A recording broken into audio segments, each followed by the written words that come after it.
Hello and welcome back to our YouTube channel. उम्मीद करता हूं कि आप सभी फिट एंड फाइन होंगे। तो इस वीडियो में आज आपके साथ एक इम्पॉर्टेंट इंफॉर्मेशन शेयर करने वाला हूं जो रिगार्डिंग है आरपीएफ कांस्टेबल एग्ज़ाम डेट। ठीक है।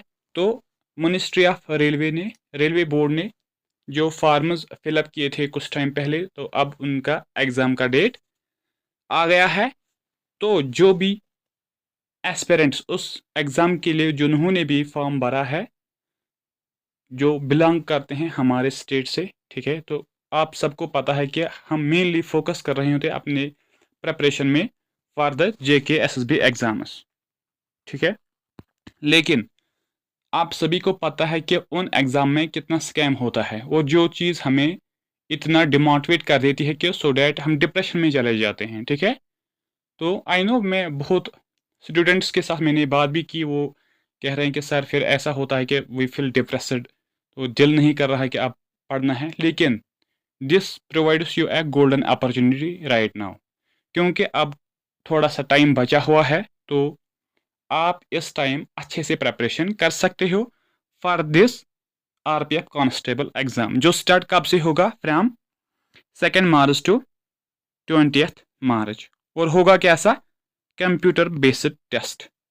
ठीक है। और इसके अलावा रेलवे ने ग्रुप डी में फार्म निकले हुए हैं। ठीक है। तो उन चीज़ों पे अपना फोकस आप डाइवर्ट करो, उन चीज़ों पे, instead of JK SSB exams के लिए। ठीक है। तो मैं भी अब चैनल पे इतनी डेप्थ में मटेरियल आपके साथ शेयर करने वाला हूँ जिसमें आपका रेलवे भी कवर हो एंड जेके एसएसबी का। ठीक है। तो डिमोटिवेट नहीं होना है। ठीक है। स्कैम होते हैं, होते जाएंगे।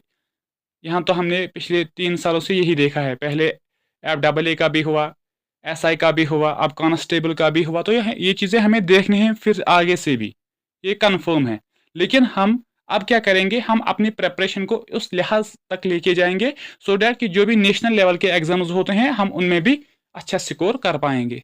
ठीक है। हमारा मोटिव है टू गेट द जॉब, चाहे वो सेंटर में हमें जॉब मिले या स्टेट में हमें जॉब मिले। ठीक है। तो डिमोटिवेट नहीं होना है, क्योंकि कल एक बच्चे ने कमेंट की थी कि जेके एसएसबी में सिर्फ स्कैम्स होते हैं, और इस बात ने मुझे इतना हर्ट किया है कि आई कैन फील कि किन चीज़ों से हम उस टाइम से चलते हैं कि जब हम प्रेपरेशन कर रहे होते हैं या स्ट्रगलिंग फेज जिसको हम कहते हैं, कितनी चीज़ हमें अवॉइड करने पड़ते हैं और उसके बाद भी इतना स्कैम होता है, कितनी डिफ़िकल्टीज से हमें गुजरना पड़ता है। तो इस चीज़ को देखते हुए मैं उसको इसी कमेंट में जवाब देता था कि ऐसा करो, लेकिन नहीं, मैंने इसीलिए वीडियो बनाई कि सो डैट हम अभी जेके एसएसबी के लिए प्रिपरेशन करवा रहे थे हमारे चैनल पे, लेकिन अब से हम डेप्थनेस मटेरियल जो प्रोवाइड करेंगे that will help you in the railways, in the SSC exams and of course in the JK SSB exams. तो टेंशन लेने की कोई बात नहीं है, डिमोटिवेट होने की कोई बात नहीं है। You have to be motivated so that कि जॉब हमें लेनी है, चाहे रेलवे में, चाहे एसएसबी में, चाहे एसएससी में, कहीं से भी हमें जॉब लेनी है। तो thank you so much. I hope अब आप तैयारी अच्छे से करोगे, पहले आरपीएफ के लिए, देयर आफ्टर जो ग्रुप डी के फॉर्म्स आने वाले हैं उस चीज़ को लेकर। ठीक है। ऐसा नहीं है, डिमोटिवेट नहीं होना है। ठीक है। This is the life we have to face. हमें बहुत चीज़ें अभी फेस करनी बाकी है, तो डिमोटिवेट किसी भी पॉइंट पे नहीं होना है। ठीक है। तो उस बच्चे की मुझे बहुत हर्ट हुआ, मैं उस चीज़ को लेकर के, ऐसी भी चीज़ें चल रही हैं जो एडमिनिस्ट्रेशन अभी हमारे साथ खेल रही है।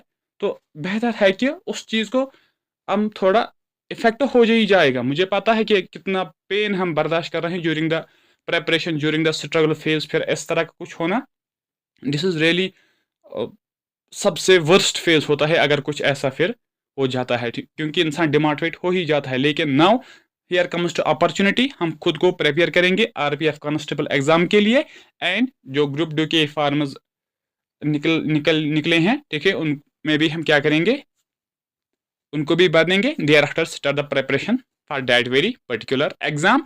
एंड आल्सो हमें तो पढ़ना ही है, तो बेहतर यह है कि हम उस लेवल तक पढ़ें कि हम एसएससी का एग्जाम निकालें।